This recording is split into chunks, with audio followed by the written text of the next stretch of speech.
station on Space to Ground. Welcome to Space to Ground. I'm Haley Fick. We're continuing our summer road trip showing off some of the sights at the NASA Johnson Space Center. Today we're in front of the Saturn V rocket here at Rocket Park.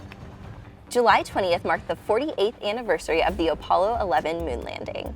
Neil Armstrong, Buzz Aldrin, and Michael Collins launched on July 16, 1969, atop a Saturn V rocket just like the one behind me, and splashed down in the Pacific Ocean after a successful mission on July 21st. We're already getting ready for our next mission beyond the moon with our Orion spacecraft and our Space Launch System rocket. When astronauts return to Earth from destinations beyond the moon and splash down in the Pacific Ocean, they'll need to safely get out of the Orion spacecraft and back on dry land. Using the Gulf of Mexico waters off the coast of Galveston, Texas, we worked with the Department of Defense team to test Orion exit procedures in a variety of scenarios July 10th through 14th. Astronauts donned Orion Crew Survival System spacesuits to make the testing as true to mission scenarios as possible. Human research being conducted aboard the space station is preparing us for those future long-duration missions. This week, the crew took ultrasound images of various blood vessels as part of the fluid shifts investigation. Because fluids shift headward in microgravity and may cause adverse effects like changes in eyesight, a lower body negative pressure device is worn to investigate possible preventative measures.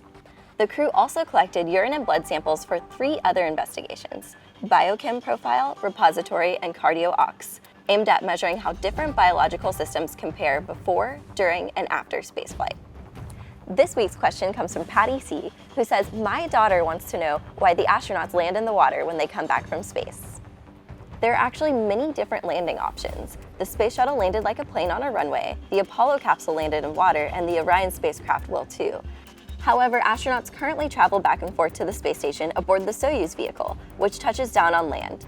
There are pros and cons to all the methods. Many factors are considered, such as obstacles like landforms, how populated the area is, who has jurisdiction over the surrounding areas, and how fit the crew is to assist themselves.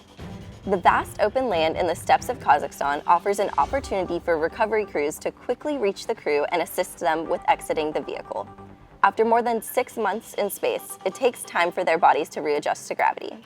Research gained from all these methods will be put to use in future missions to the moon, Mars, and beyond. Keep sending us your questions using the hashtag #SpaceToGround. We'll see you next week.